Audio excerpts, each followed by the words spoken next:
time for at the end. So thank you all for joining us for Community-Driven Climate Solutions in Buffalo. Today, our friends from Push Green, Partnership for the Public Good, and University at Buffalo will share findings from an in-depth evaluation of the Push Green program and lessons learned.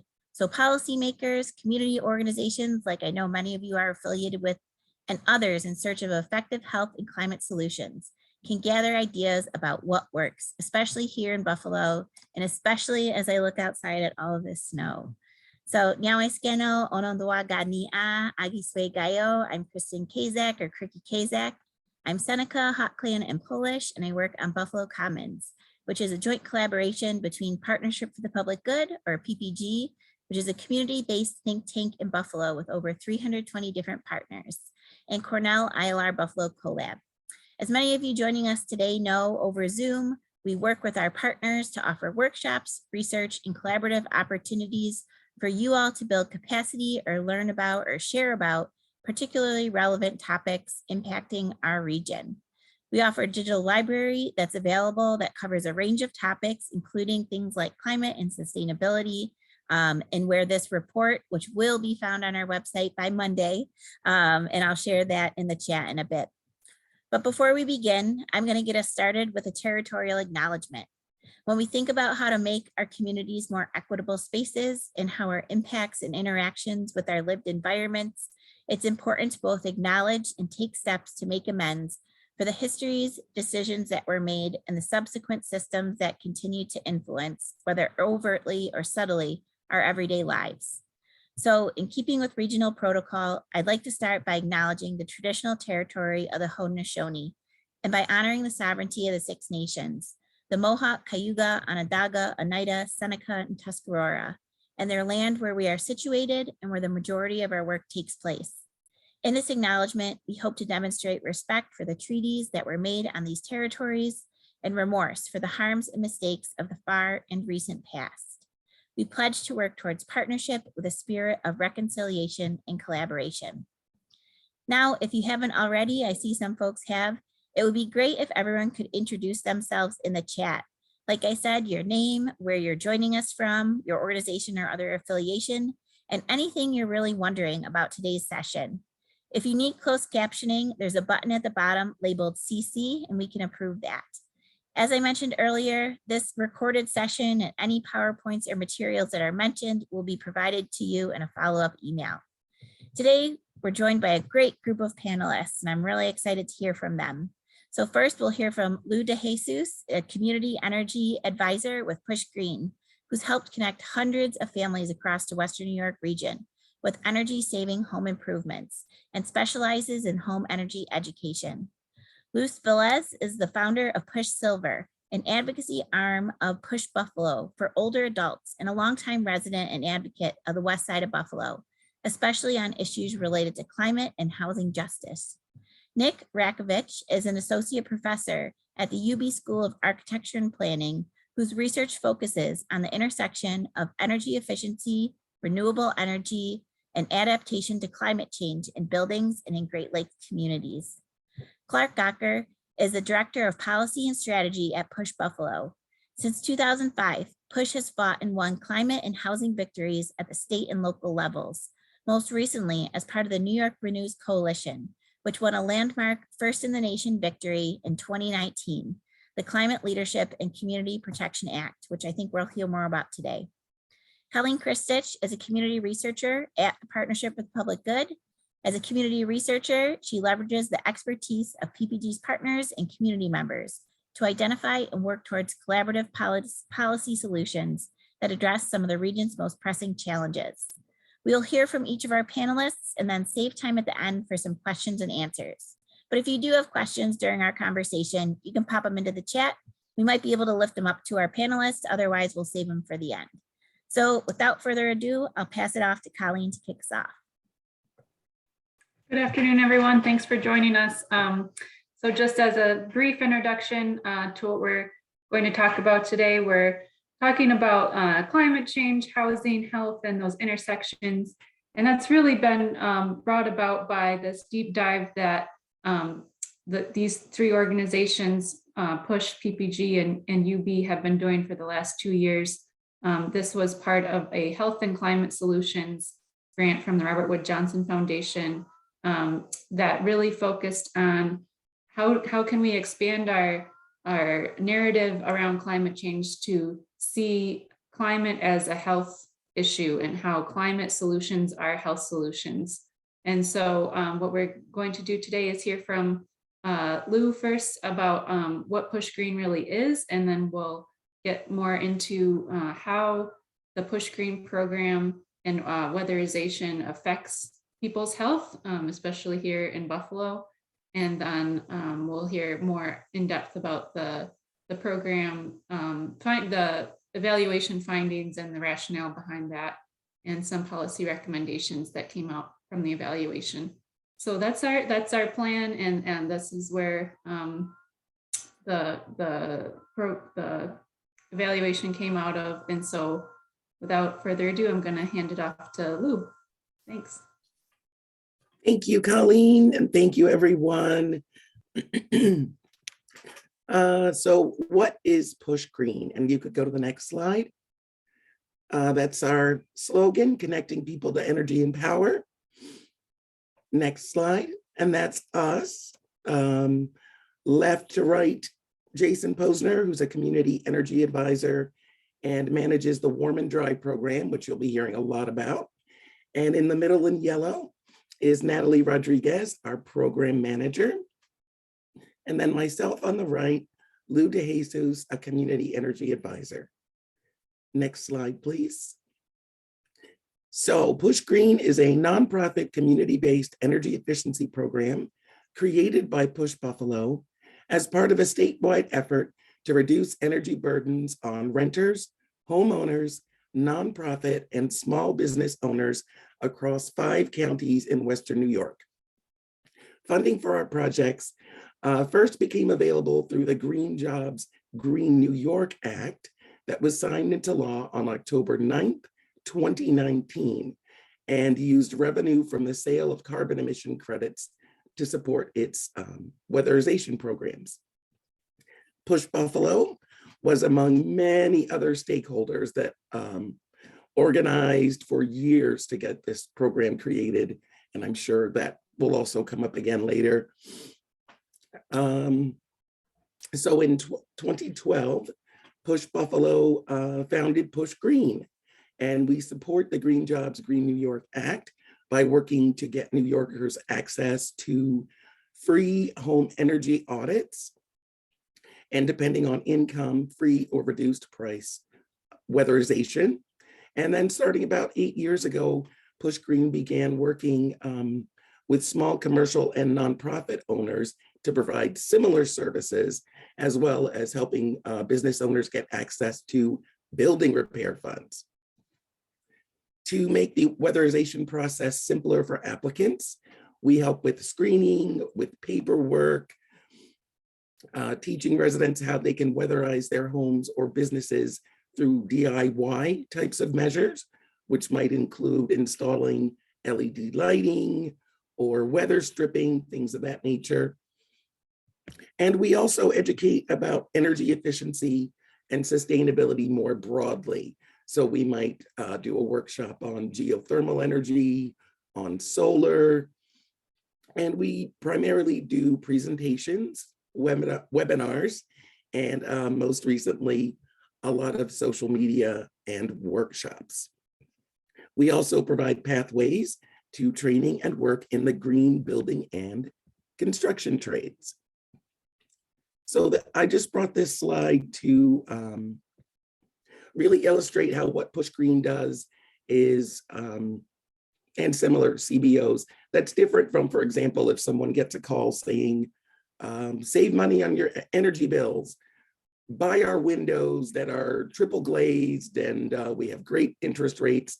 What we do is take an approach that's called the whole house approach. So we look at a home from top to bottom.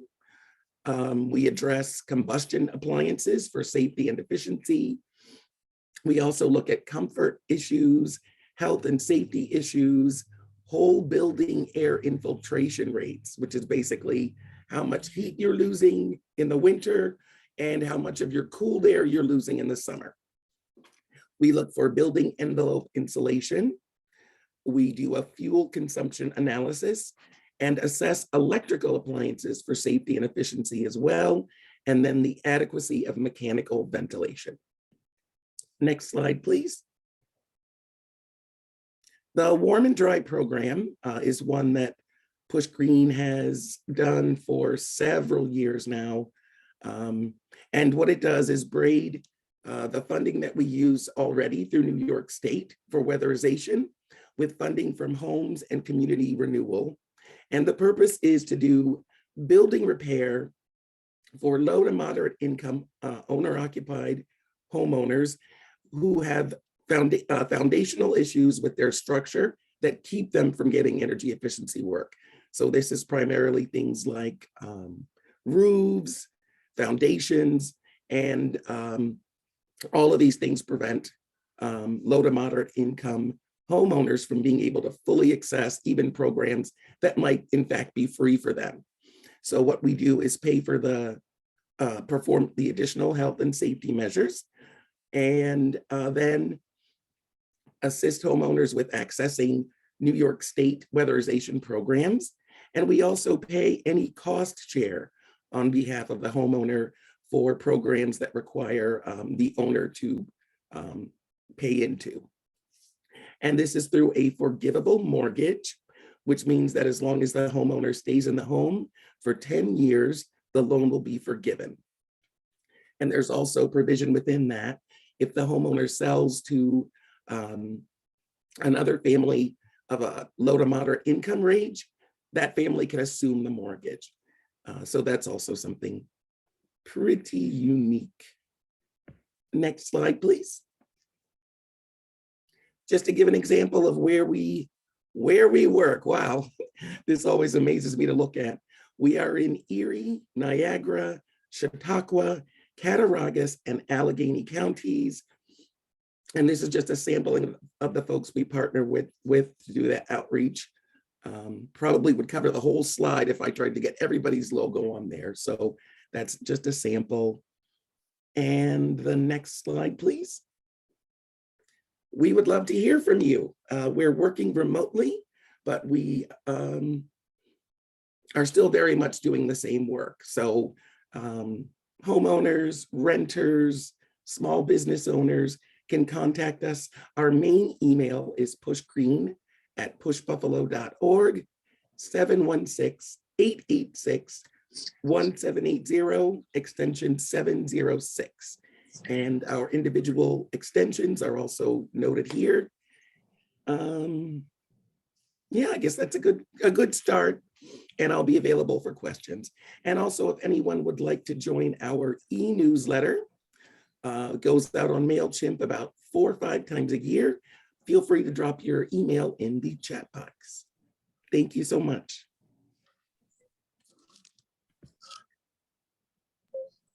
Thank you so much, Lou. Next, we have Velez, who is representing Push Silver, and she's going to speak to us a bit about the connection between climate and health and weatherization and a bit of her experience with the Push Green program.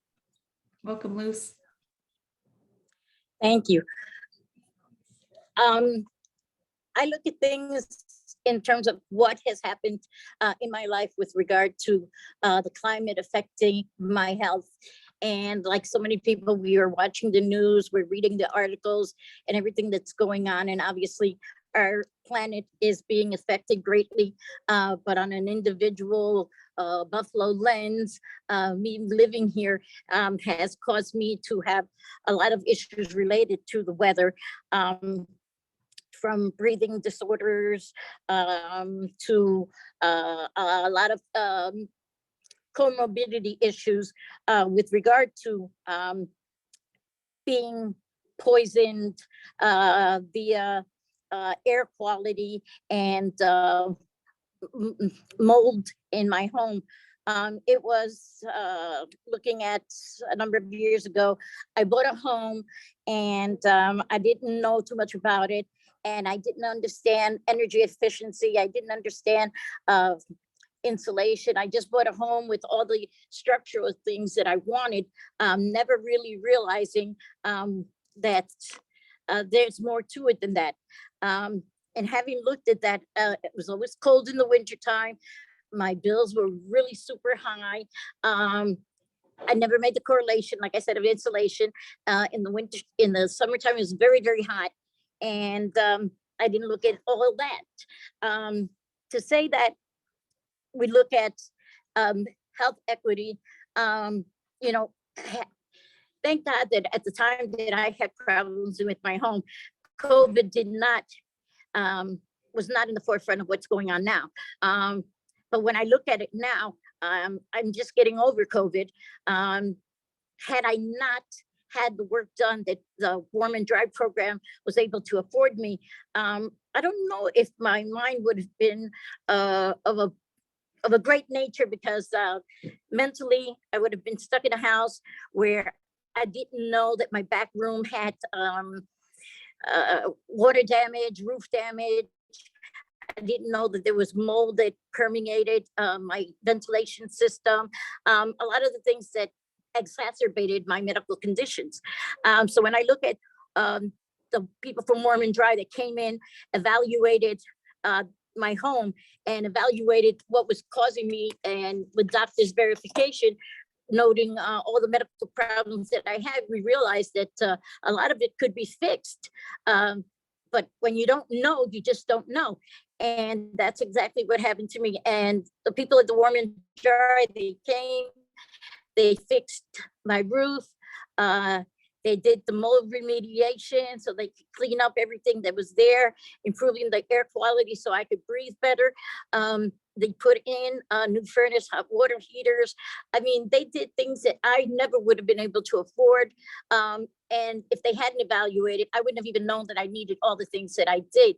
And these kinds of programs, when people don't know to access them, when they don't know the correlation to how it affects their health, it really makes you wonder how many people in my community are suffering and going through the same thing that I've gone through. And in so doing, this is why I'm here, to bring it out, to bring it forth, to inform the community that we don't have to live with depression, mental health issues, because we can't afford it, we don't know. And that brings us to a point where we don't know what we're going to be doing and how we're going to handle, and like I said, the physicality of everything that goes on with our bodies because of the climate. The weatherization program changes a lot of people's lives. And that's why I, looked at doing the work and realizing that we need to understand and educate. And that's a big thing that we're trying to do. So I won't belabor much longer because I'm still getting over the COVID, but I just wanted to say that the work that's done is so important that we pay attention to how it affects the planet and how it affects the people in the planet. Because if you don't have a healthy person, you won't have a healthy planet to make the changes so that we can help each other. So thank you very much. Nick? So always a tough act to follow. So, I think the stories about weatherization and its impact that has happened on health has been something that since the inception of the weatherization programs in the United States back in the early 1970s, there's been a lot of evidence that's mounted in different states and different programs that weatherization has really positive impacts on people's lives. So things like reducing carbon monoxide poisoning and fires in the home, improving indoor air quality, which certainly can lead to things like reduced trigger asthma attacks. It's something also that as you improve the temperatures inside, it can prevent people from from different illnesses that are associated with either high temperatures in the summertime, like heart disease or other kinds of respiratory illnesses. And then certainly in the wintertime, just exposure to cold temperature.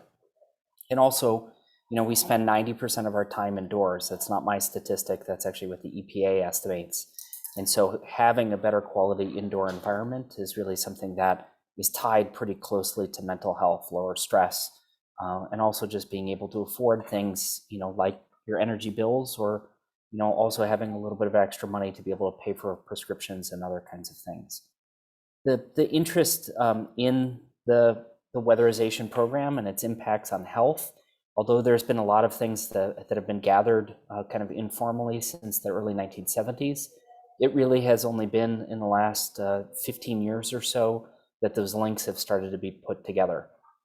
And that's one of the reasons why, for me, working at UB, I've been really excited to be a part of this project and to participate and to work on these things, because I think the work is adding to a growing body of research to really show improvements in people's homes really matter.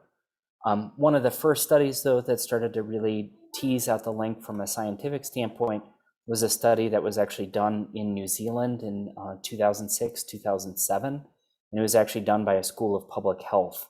And one of the things that they discovered is that insulation in people's homes really increased temperatures during the winter and also reduced exposure to humidity outside. You can imagine in New Zealand, as an island nation, that's a pretty significant finding. And it also lowered people's energy bills by almost 20% in these homes. But when these epidemiologists did the study, they found that everybody rated their health as being better. They had less respiratory issues, and they measured that kids had fewer days off of school due to illness and fewer adults having to take days off of work, associated with illness or their kids being out of school. They also looked at medical records as part of the study, and they found that people didn't need to go to their general practitioners often. And also hospital admissions were actually reduced in the populations that had their houses insulated.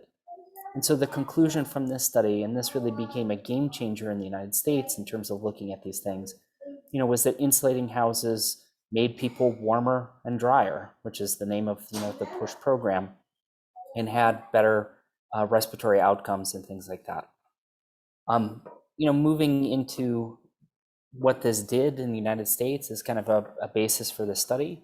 So the US Department of Energy actually does an evaluation of weatherization programs every couple of years. And because this study had actually come out in New Zealand, when they did the last study in 2014, they really wanted to look and see what some of those health outcomes were in addition to the energy savings. Just to give you a sense and scope of how big these programs are in the country, there's an estimate that there are about 35 million households in the US, or about 10% of all of, it's about 25% of the total number of households in the US are eligible to have their houses weatherized and actually need their houses to be weatherized. But one of the things that shows that unable to meet the demand is that only about 98,000 houses in the year that they studied, which was 2008, in the United States were able to be weatherized, and that came out to about $4,700 per home. So you can get a sense of how big the issue is out there and how much work still needs to be done. In addition to the health, the health outcomes, they found very similar things to what they had in New Zealand, that general health of the household members improved. People had fewer asthma attacks, there were fewer pests in the homes, and there were fewer instances of thermal stress, so those high heat days or the cold winter snaps. But there was also, on the climate aspect, a significant amount of energy reduction and greenhouse gas emissions reduction. So the equivalent in 1 year of 400,000 barrels of oil in the US, or taking 600,000 cars off of the road for 1 year. And the savings associated with it, it actually paid for itself. So in terms of the energy savings and returning money to folks' pockets. And all of these things, I think, are really important going forward, and some are the basis for why this study is really important. And so the last thing, just to share, right when we were starting to gear up to do this study, there was an important thing that came out from the American Council for an Energy Efficient Economy, or ACTRIPLE. This is a nonprofit that's in DC that actually does really fantastic peer-reviewed research on the topic. But they really showed, and I think similar to what the testimony just showed, that major renovations of homes, especially in older populations, can really improve health and well-being. We're expecting to see with climate change, and it can really, measurably improve health and make it easier to pay bills. And all of those things are just really important in terms of our communities being healthier and having more money in their pockets but also to combat climate change. So with that little bit of an overview to some of the science, just scratching the surface, I'm going to turn it over to Clarke Gocker, who's going to talk a little bit about the evaluation. So Clarke. Well, hey, thanks, Nick, everybody. So why'd we do this? Like, what was our purpose for kicking off this project in 2019?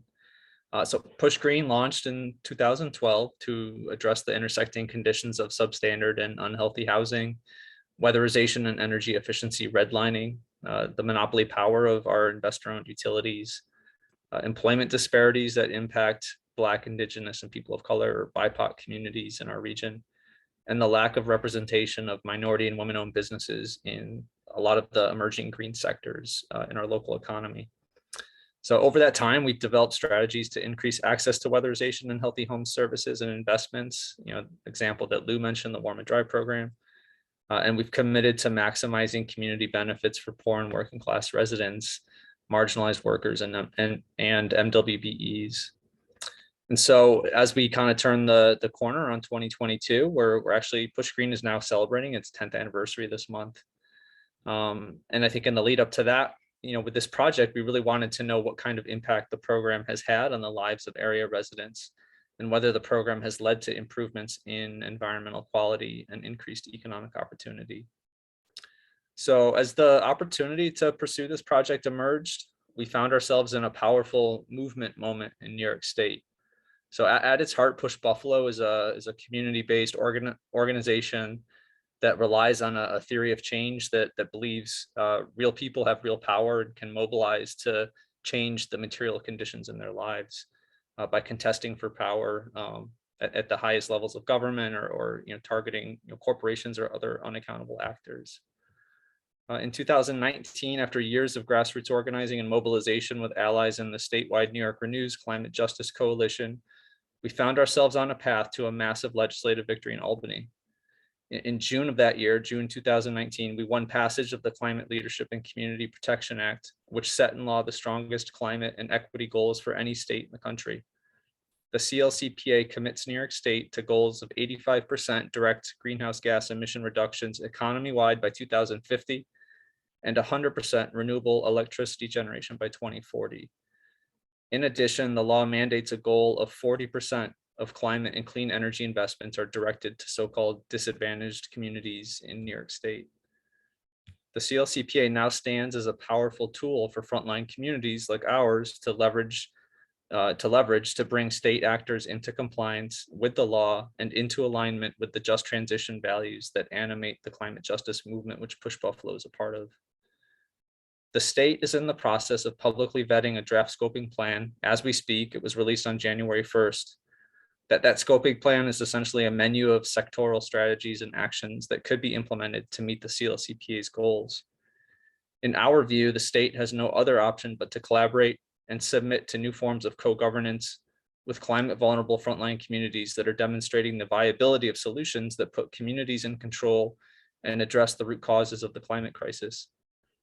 This project, therefore, kicked off at a critical time. Our hope was that the findings would confirm and reveal how and why Push Green's community-based program model drives climate and environmental justice.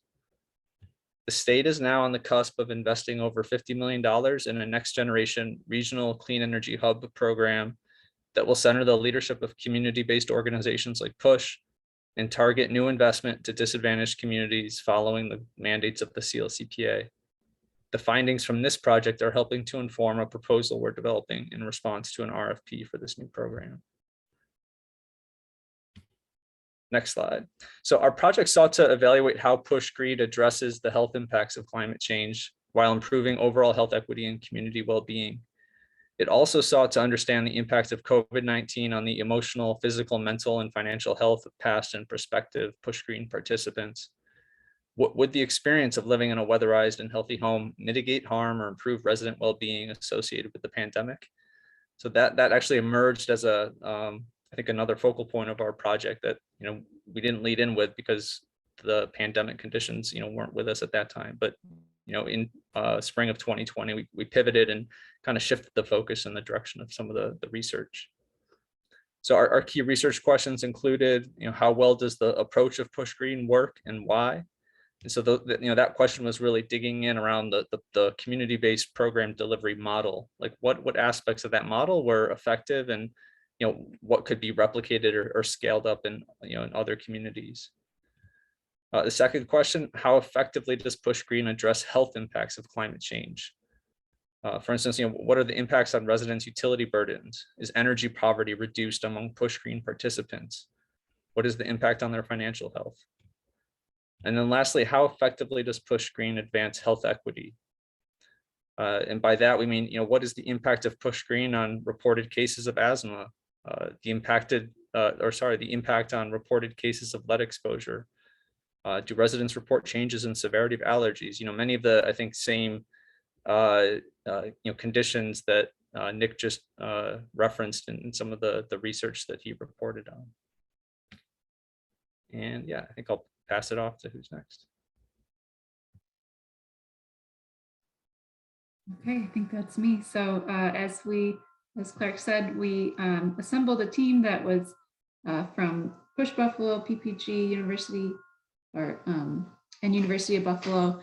Here's some of the folks who worked on this program, as well as community members and community health workers, because we sought to have a really community-based sort of participatory action research model for this project, which COVID did throw a bit of a wrench into, as people's lives were severely disrupted by the pandemic.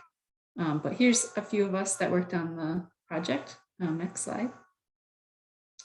And as Clarke said, there was an effort to assess the impact of Push Green on physical and mental health, energy affordability and trade-offs, climate resilience, reducing energy use, people's housing conditions, especially in Buffalo, where we have some of the oldest housing stock in the country. We knew that the pandemic especially was forcing people to spend more time inside, which, as Luce talked about, can really severely impact people's health when there's issues like dust, mold, asbestos, a lot of health and safety issues in the home. So we wanted to look at that.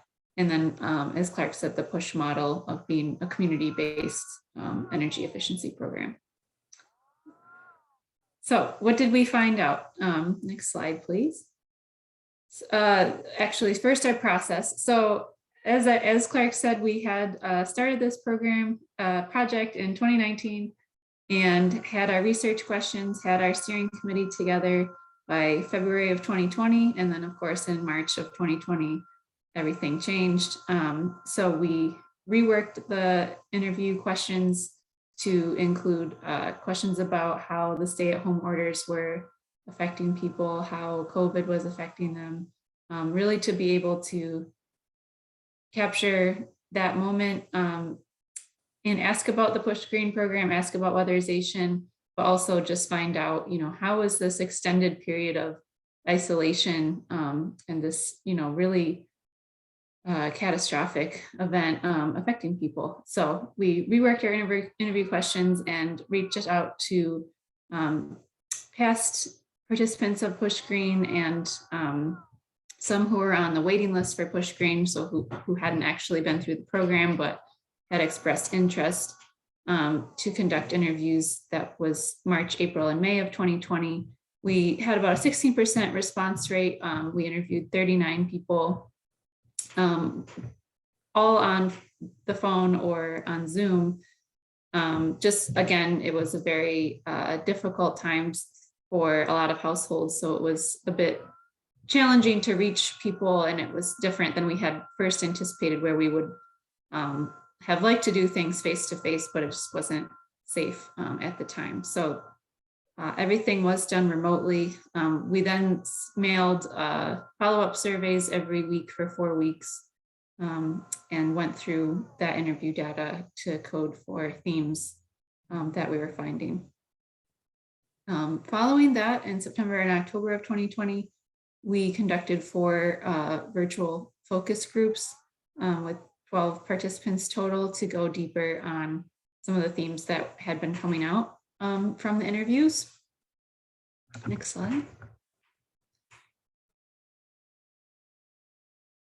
And so what came out of all of that, the other thing that we did was also got data from NYSERDA, the State Energy Research and Development Authority, on push green households. And so sort of the big numbers we pulled from that data showed that between 2012, when push green started, till end of 2019, push green weatherized 700 homes, saved households a combined 1.9 million in utility costs, and funneled over 3.56 million into energy efficient home repairs.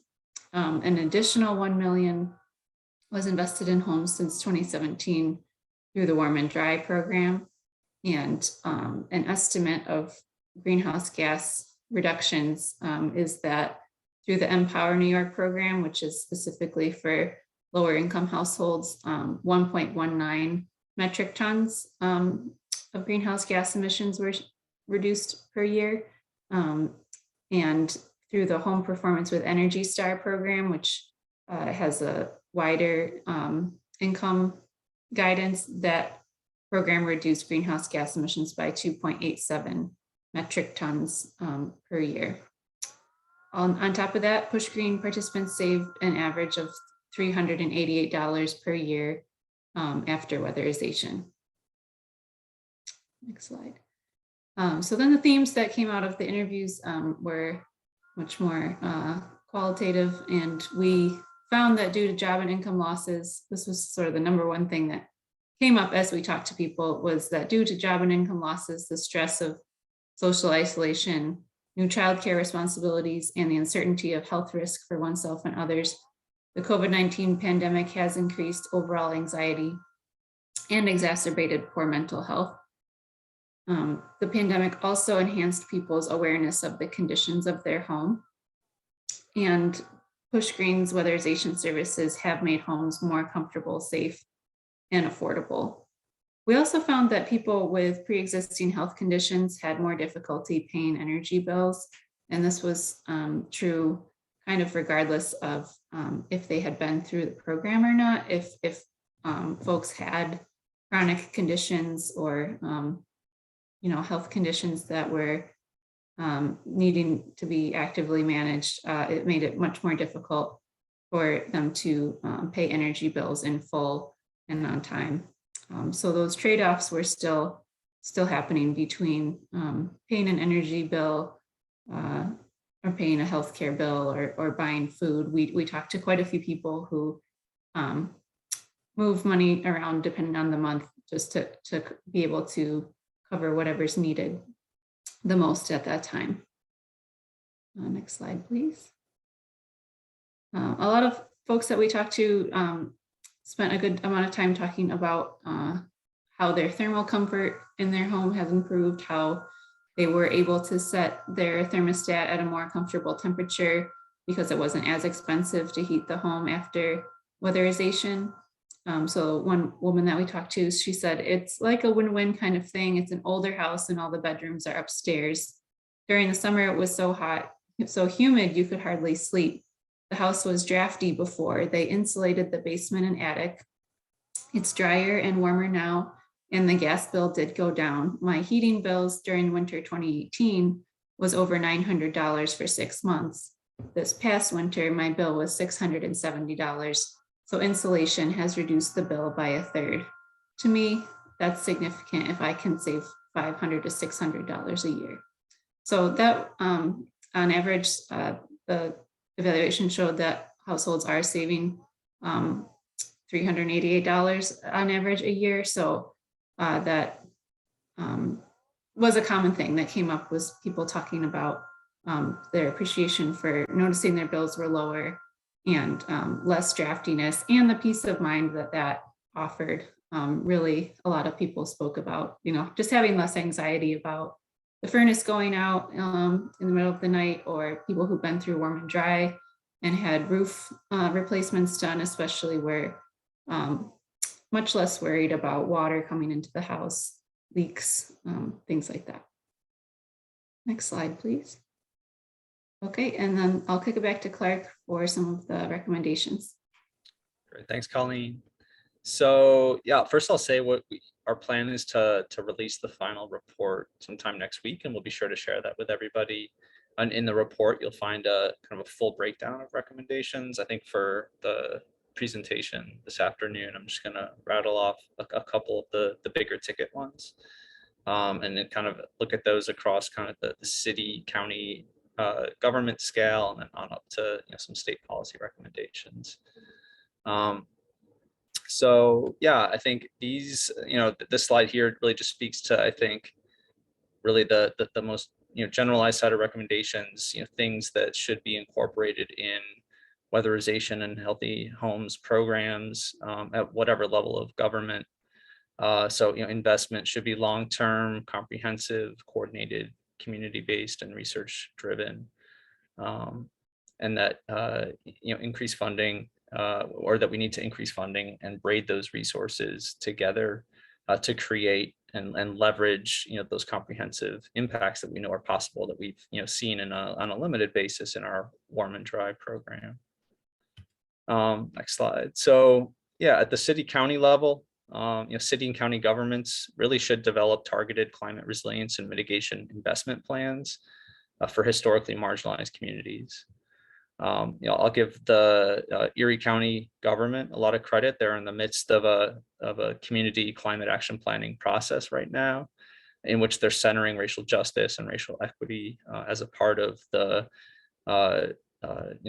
working groups that they've convened to advise on strategies and goals by across different sectors and through a community-wide, county-wide ambassador program that the county is managing. They're really looking to reach deep into historically underserved and disadvantaged communities. And I think part of that is, as our city and county governments ideally commit to those targeted investments, that they engage with frontline and BIPOC communities in equitable ways around planning and implementation.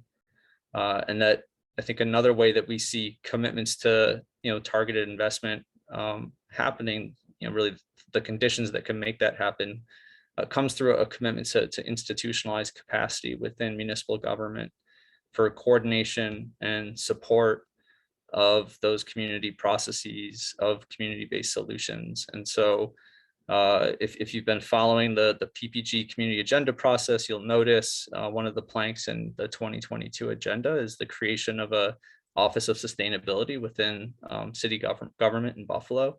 And so it's just that kind of institutionalized capacity that we think is necessary to help drive these kinds of investments. And then second is leveraging, maybe existing rental registry or property inspection, code inspection programs to require building owners to report on building and or unit level energy performance, and to then publicly disclose that information, maybe in the form of a scorecard or building labeling, things that are possible because they're happening in other jurisdictions, and we've seen that. And I think the reason that could be important is it provides could provide economically vulnerable tenants, first-time home buyers, access to really important information that would advise them to steer clear of a lot of the substandard housing in our area, in which renters in particular are often on the hook to pay utility bills, and in uninsulated, unweatherized homes, those bills can in some instances be higher than the monthly rent. Next slide. So at the state level, state energy efficiency and healthy homes programs that prioritize more authentic and collaborative relationships with community-based organizations, and that remain focused on the CLCPA's equity mandate. So in my earlier remarks, I mentioned that PUSH is in the process of putting a proposal together in response to a new NYSERDA regional clean energy hub program. We think that's a really positive step in the right direction. The state made a commitment to increase funding for this kind of work, across the state, but it didn't, it wasn't self-actualizing. It really took a lot of dug-in advocacy from the grassroots to push the state in that direction and to make those investments. So I think we'll need to monitor that as this program unfolds and as, you know, additional resources become available to support that community-based work. Second, New York State should establish a limited income energy consumption savings target for ratepayer funded energy efficiency programs and be accountable to its own energy affordability goal that's they're operationalizing as household energy burdens that are, you know, 6% or less of household income. And so, you know, as it stands, we don't see, you know, there really isn't a viable energy safety net in place in the state that can essentially guarantee as a right to all New Yorkers, you know, access to affordable renewable energy. So, you know, that's something that we think is supported by the findings of this project. And then lastly, the state needs to fund electrification and weatherization readiness programs at levels that meet community needs and as part of an overall strategy for preserving naturally occurring affordable housing. Buffalo, with some of the oldest housing stock in the country, we know, and you saw that I think in some of the photos that were shared in the presentation, that, you know, a lot of our homes are, you know, maybe just a couple short years away from, you know, different forms of demolition by neglect. You know, there's been rampant disinvestment in BIPOC communities, poor and working class communities in Buffalo, and that shows up very much and is imprinted in the condition of buildings. And unless, you know, the state mobilizes you know, massive amounts of investment to shore up the conditions in our homes and small businesses, those buildings won't even be eligible for the kinds of weatherization improvements that we've been talking about. So that's a real critical need.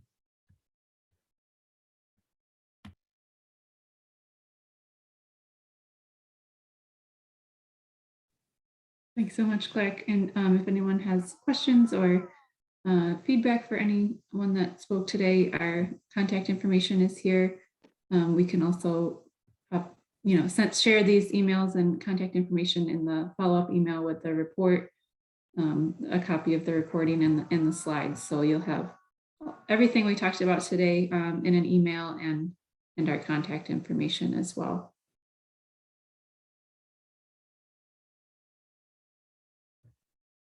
I think Kristich will guide us through if there's any more questions or feedback from anyone.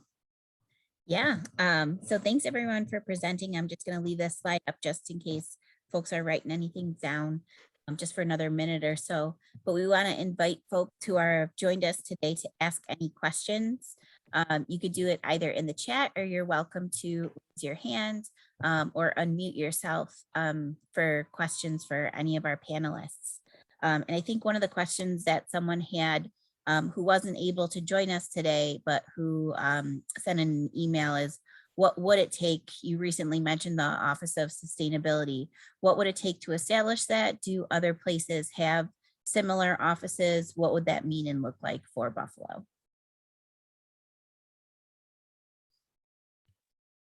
Yeah, I can offer up a response. I mean, I think it's political will. I think that, you know, at the bottom of it, and I think it's and then I think it becomes a you know, a resource allocation question, which obviously is bound up in the political will question. But yeah, I think there's, you know, ample precedent for this in cities much larger than Buffalo, much smaller than Buffalo, and so you know, I think it's, you know, it's kind of laughable that we don't have kind of a coordinating body within city government that can you know, prepare our city to be in the, I think you know, maybe dreamy-eyed estimation of a lot of, you know, commentators, a climate refuge city. You know, if that's to happen, and if it's to happen in the most equitable ways possible, again, we can't trust market forces. We can't trust, you know, kind of top-down development patterns. You know, we need to have within our institutions in the public sector, you know, reliable and accountable, you know, drivers of, you know, the conditions that we'll need to see that you know, make that kind of reality possible, and that ensure, you know, folks aren't displaced from their homes and their neighborhoods.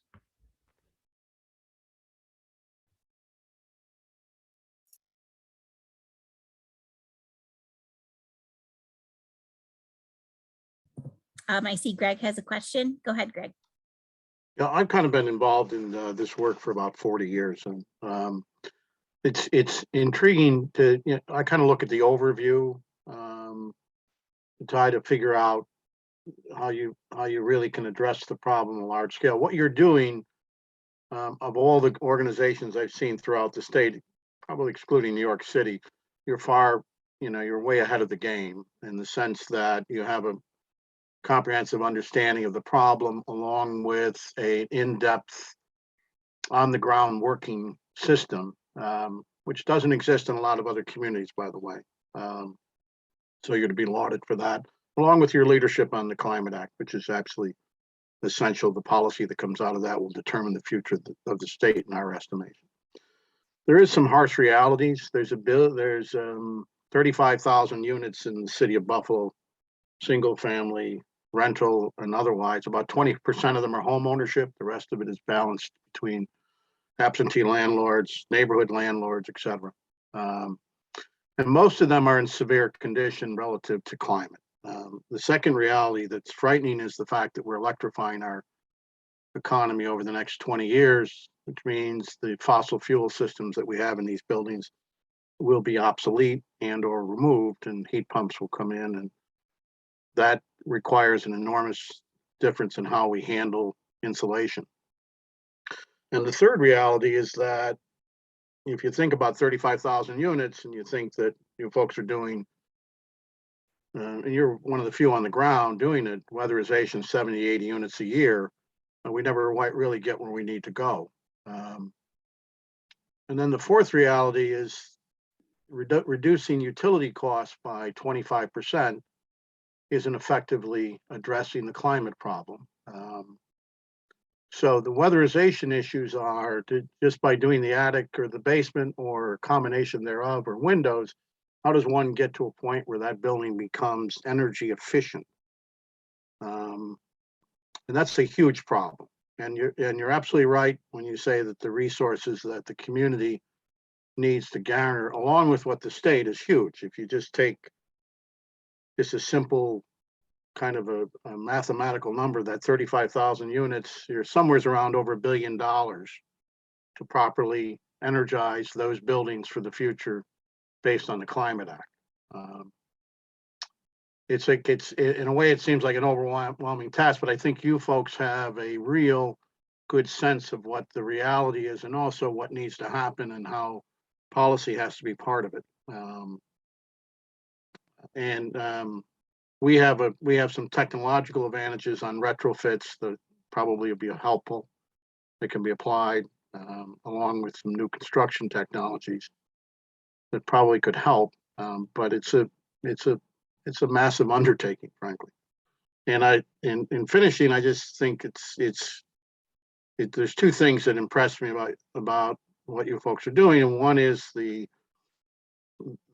genuine concern for the environment and what we're faced, and also the genuine concern for those that are at least looked at as far as from disadvantaged communities, ones that usually the resources are passed over. So your work is to be commendable. Thank you. Thank you so much, Greg. I wasn't sure if any of our panelists had any comments or thoughts on some of the things that Greg had touched on.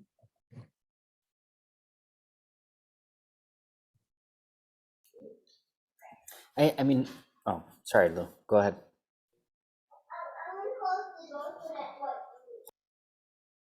Thank you, and I will be very brief.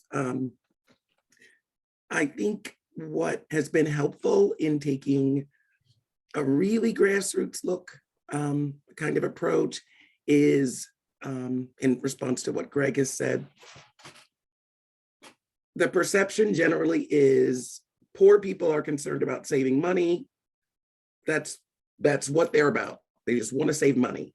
So the reality is, as you alluded to, it's likely that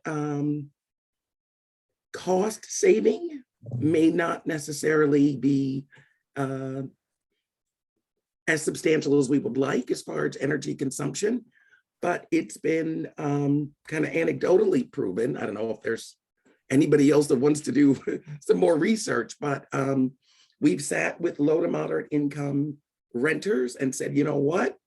Utility costs are going up. You might not save that much money, but you're keeping this much carbon out of the atmosphere. Your children will be healthier. You're helping the planet.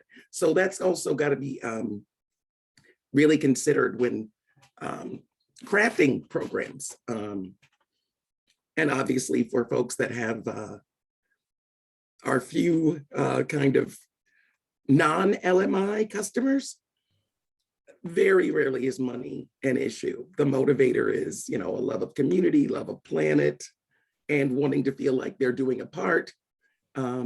Whereas people often feel helpless in the face of climate change. So that's another benefit.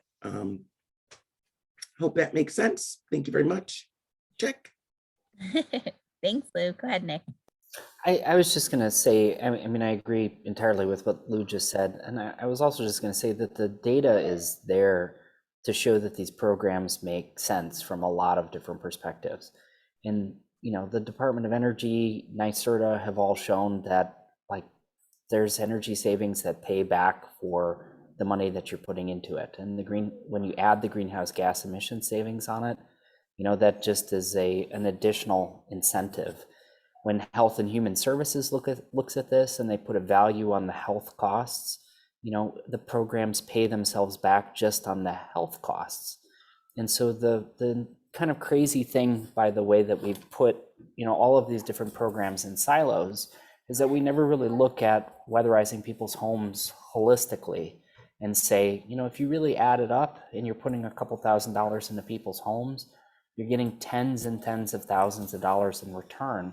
You know, and we should find the billions of dollars that it's going to take to do this, because, you know, it's going to save us all of that in the long run.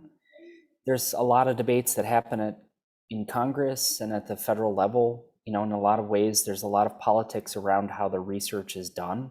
And so if you look at some of the weatherization studies that have been done by people who lean towards a free market economy, they really say that there isn't enough savings to, you know, carbon savings to justify the programs. But then when other people look at it more holistically, again, you know, it all comes together in those things. So I think there's a lot of kind of social barriers still to making weatherization happen. But, you know, we have 40 or 50 years of data now, and I'm really hopeful that we're going to start making investments in homes, because if we don't, you know, I don't see how we are going to hit our carbon goals in the long run. Thank you. We have a question that was answered briefly in the chat, but I want to lift it up because we are live on Facebook and we are recording. So we just want to bring it to attention to everyone who wasn't able to join us today. Abigail was wondering a little about how you're thinking about the rental property energy scorecard. It does seem useful as an extra piece of info for prospective renters, but could it also be useful to educate property owners on programs they might be able to use to invest in weatherization and or pressure landlords to make improvements? And I think Lou had made a note. So Lou, maybe start with you and then see if there's any other folks who wanted to take that on too. I guess the short answer is yes. There is a concern, which again requires like kind of more holistic thinking, that there are many, many, many landlords in Buffalo that are low to moderate income, for whom, you know, the rental income is their primary source of income, but on a much smaller scale. So definitely that's got to be considered. But I believe Clarke would probably remember like this, talking about this kind of energy scorecard as part of the rental, what's it called? Sorry, I got a little COVID brain fog here. The inspection-y type stuff, what's it called, Clarke? Yep, the rental registry.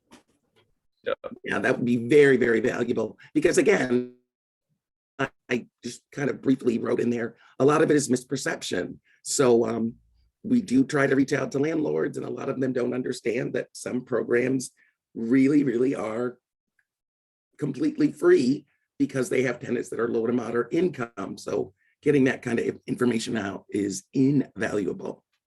And that's a good vehicle, I believe. Check.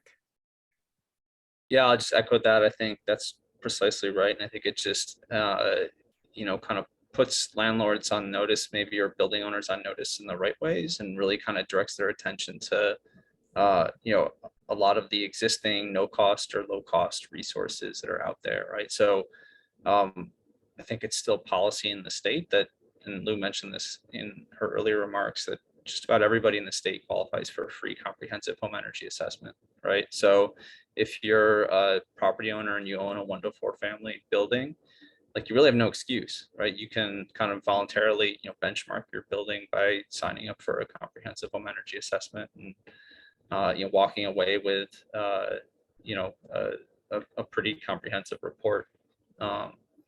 So yeah, I think it's really just you're kind of treating this as you know, not a punitive intervention, but kind of a carrot and stick approach, and really kind of leading in with the carrots. And then for, you know, some of the foot draggers out there, I think you're finding, you know, maybe more creative ways to kind of, you know, kind of hold them accountable, you know, understanding that, you know, ultimately it's you know, in Buffalo, the condition that prevails is what's known as the split incentive, where you have, you know, building owners who, you know, can control conditions in a property, can make capital improvements if they choose, and you have renters who are responsible for, you know, their own utility accounts and can do nothing, you know, about the you know, energy performance of that building.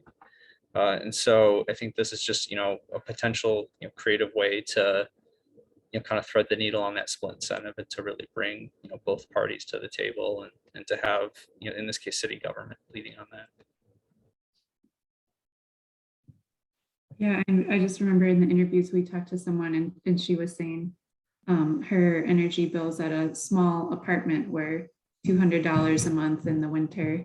And then she moved into a bigger house, but that was weatherized, and her bills were lower than that. And so it's really this like hidden cost that renters get hit with.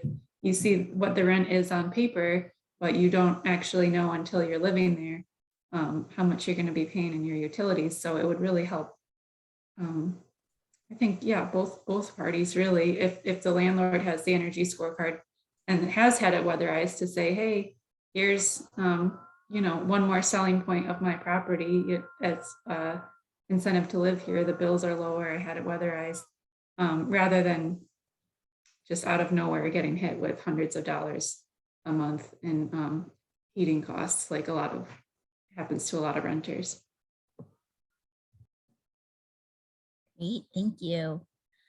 Shifting to one of the things that Greg had noted, and I think Clarke maybe glazed over it as part of the recommendations. And I think Lou touched on it when she said that Push Green had started in 2012, sort of taking for granted the infrastructure maybe that Push itself had already done within the neighborhood to get community voices, to get community folks at the table, to bring community folks together. What can communities do who may not have already some of these organizations in place? What would that mean or look like to start sort of from the ground up so that this information can get to more people?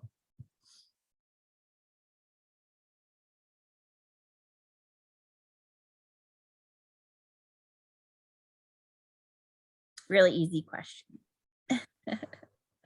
I've spoken a lot. I don't know, Lou or Luce, if you have a response I can piggyback on too, but. I'm sorry, my sound didn't come in. What was the question? I'm sorry. Yeah, it's essentially how can communities who might not have an organization or infrastructure where community members are gathering together and learning from one another, hearing about the most important issues, what can communities do in order to gather community voices, since that's one of the recommendations is community-driven solutions? I think one of the things that we need to utilize is our radio and our television, you know, public access. I think we need to be, you know, talking in the languages that people are going to understand, because we're going to have to do education and teaching. And we need to have a medium where people can understand us. And that's always my pet peeve, that so much information. And I'm not just saying like bilingual Spanish only, because there's so many languages that are spoken in Buffalo, but we need to be able to get those people involved, put it in their newspapers, because there are a lot of other language newspapers, and bring about that information to them, so they become a part of the process. They get used to the language, they get used to hearing about it. So when we do have these presentations and these research out there, that they can be a part of it. So that's always my pet peeve, language to access.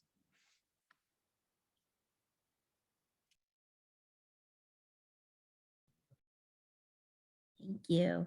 Any of our other panelists want to touch on that one? Other. I'll take a little bit going back and down memory lane. I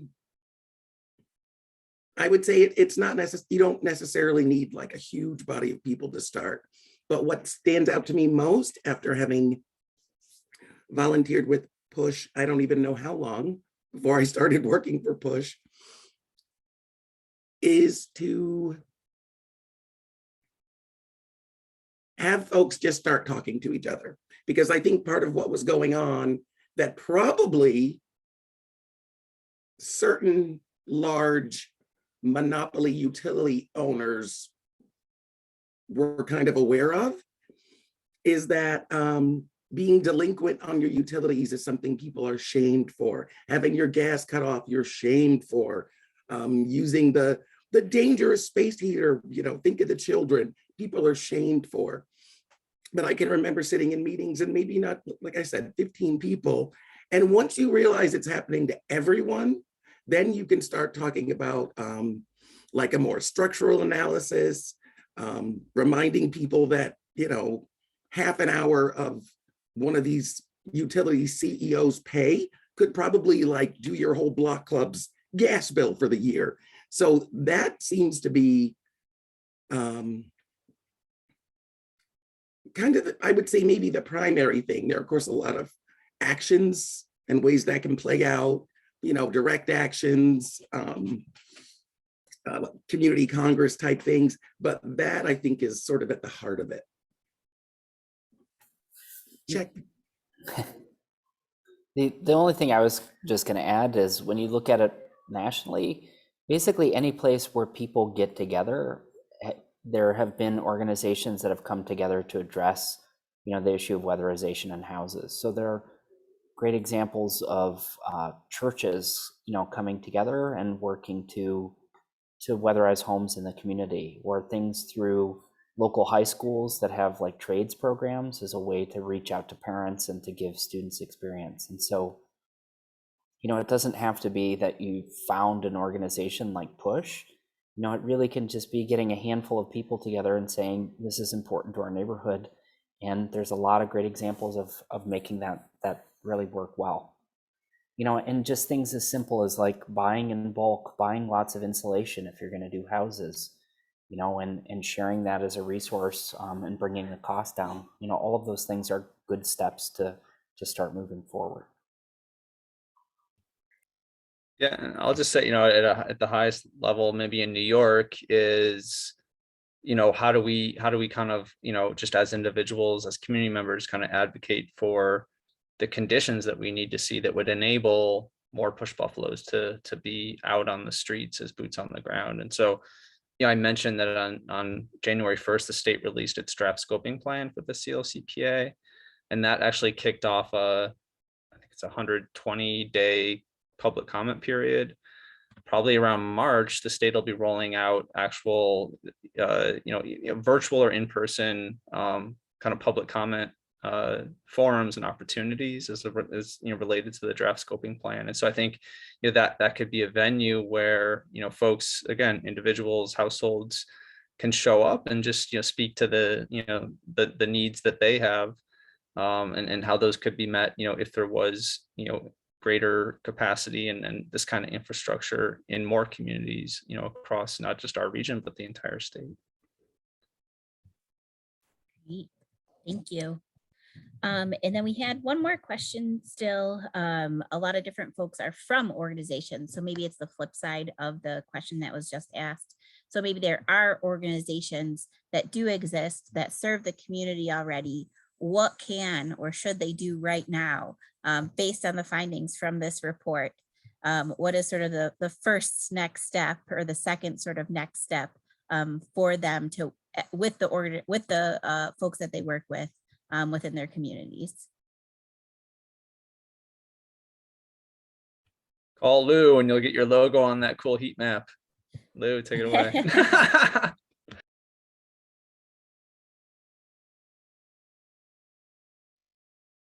I mean, I'm not with push, you know, but I do think pushing city government in the city of Buffalo to start, you know, addressing some of these issues would be really important. And I think, you know, push has done a really good job of trying to push City Hall, but, you know, getting other organizations to say that this is really an important issue across the entire city of Buffalo, across all of Erie County, and we need to have more money for it, because there are, correct me if I'm wrong, there are dozens of homes that are still on the waiting list and not enough money to continue to weatherize them. And so, you know, having support of government to get more funding to do this, I think would be a huge step. Yeah, thanks, Nick. I'll just add, you know, the city is in receipt of, you know, a $330 million investment from the federal government as part of the American Rescue Plan Act, kind of COVID stimulus, economic recovery funding that was passed last spring. And our read of, you know, eligible uses of those funds is inclusive of investments in, you know, weatherization, investments in healthy homes. So I know the city released kind of a, I won't call it a final, but, you know, kind of a directional spending plan at the end of August. But I think there's still opportunities to even, you know, like lay claim to some of those resources and to, you know, call on the city to make these kinds of investments.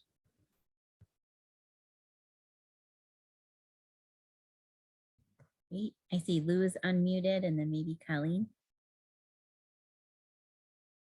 Okay, thank you. I think I've maybe lost my train of thought.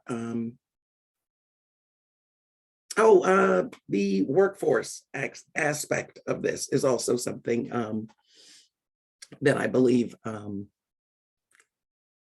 mean, there's currently like a shortage of qualified folks to do this work. So there is that also, and it's another reason that I personally think there has to be some kind of office of sustainability, because there's got to be like a place where all the information is, and where, you know, people aren't gonna, not many people are going to necessarily do all the research to find where little pockets of funding, like through ERAP or, you know, so that's, I think, another reason to really push for a permanent, well-staffed office of sustainability at the city, county. I don't know. I was almost even thinking of like something to do with block clubs, but Clarke knows how I just think of these things. Check. I think one more thing that we realized, you know, in researching this too is, as Clarke talked about in the recommendations, there are these silos. So there's, you know, organizations that focus on health or asthma or childhood asthma. And they, you know, oftentimes in emergency departments, a kid will have an asthma attack, will come in, you know, be treated and go home. And then if there's something in that home, dust, allergens, mold, causing these repeated attacks, it's very expensive to go to the emergency room every time, right? It's costly for health insurance companies, for one, for example.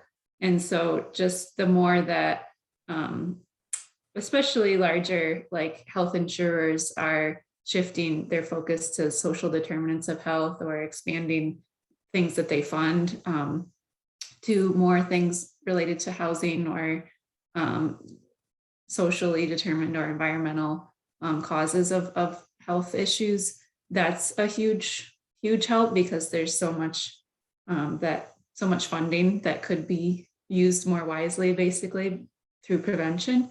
But then also just for community groups, there's so many nonprofits in Buffalo, some more focused on health, some more focused on housing. Just the more we can communicate and like work in coalition, I think the better, because there's so much good work going on out there. But if it can be brought together and just, build power among those overlapping issues, I think we could, see more things like warm and dry or green and healthy homes, things like that, that are health and housing and climate all in one. Can I jump in real fast?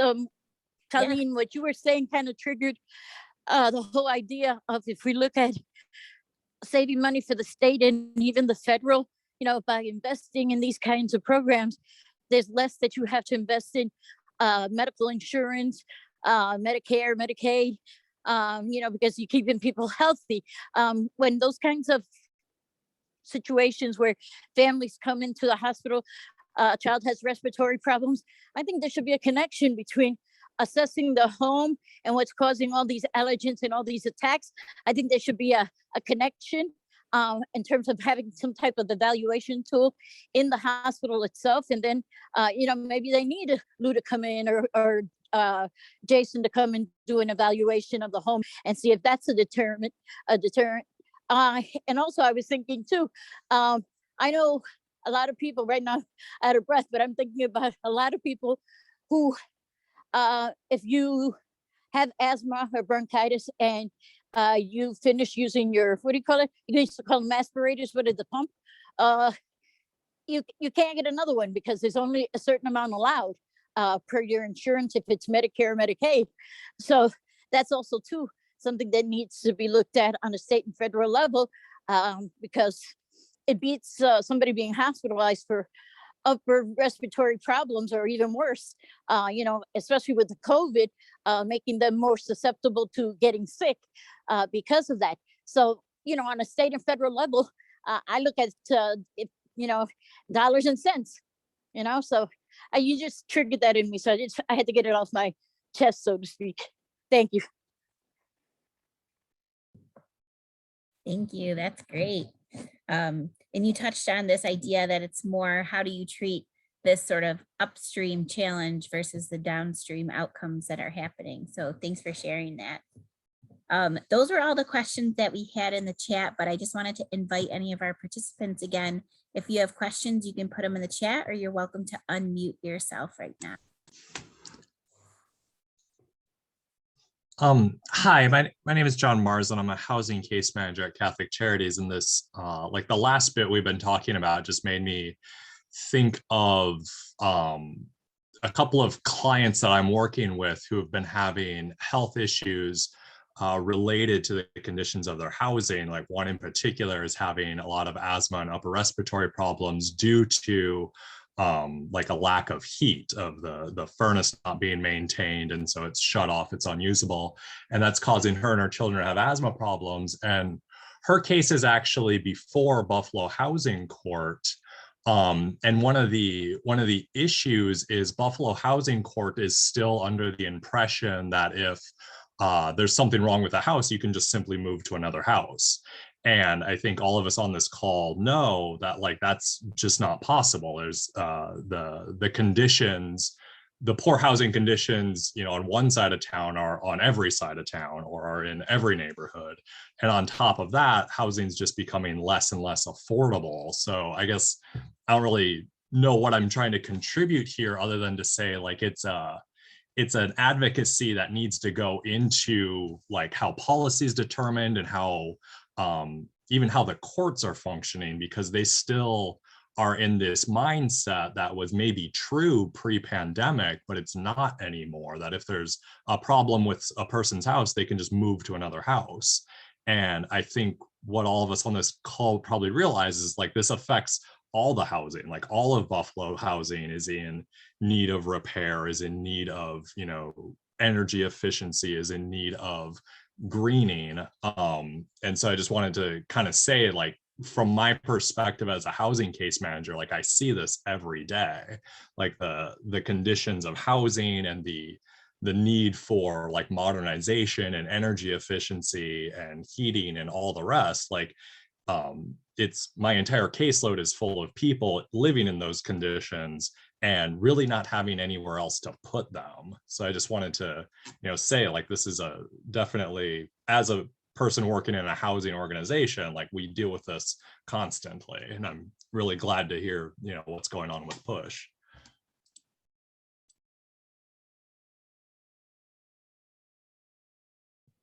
Thanks, John. I know Colleen and Clarke, you were both shaking your heads.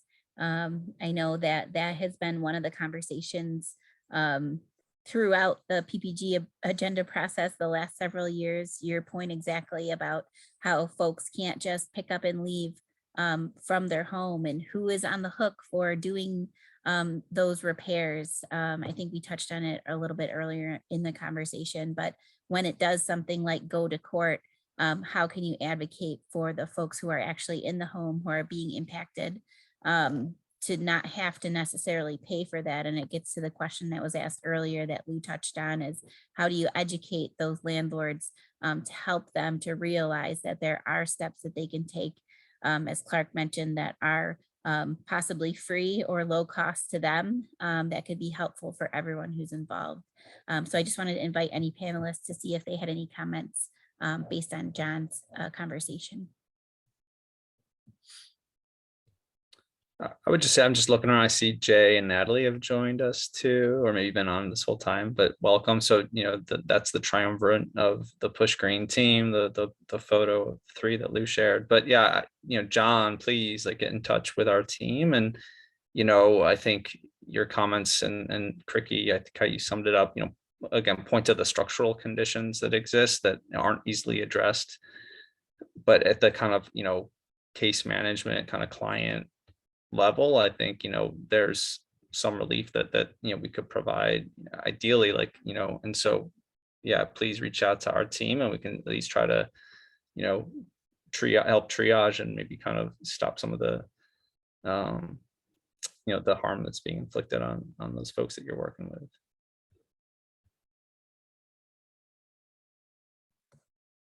Thank you. Well, if folks do have any questions, I know we have the last 5 minutes here. You're welcome to unmute or pop them into the chat. But at this time, I just wanted to invite any of our panelists to share any sort of final or closing thoughts that they have. If they have any additional information they'd like, I'd invite them to also put that in the chat, which again will be shared with anyone who registered. And if you're joining us on Facebook, you're welcome to comment your email address on Facebook, and we're happy to share those with you as well. So just wanted to invite our panelists to have any last words that they wanted to share with anybody.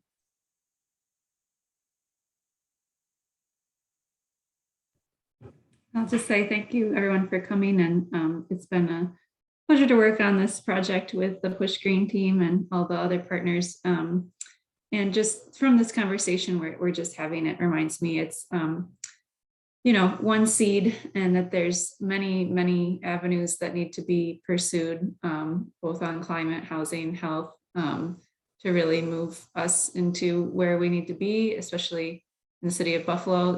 Just the affordability issues, the livability issues are huge, but it's encouraging to know that, a program like Push Green is effective, and they are hitting on multiple of those issues all at once. And so it's helpful to me to just think about it as, here's one solution. It's not going to fix every issue or can reach every household, but if we, invest in things like that and let that seed grow and take that approach, across different sectors, hopefully we'll see more similar programs in the future and more investment.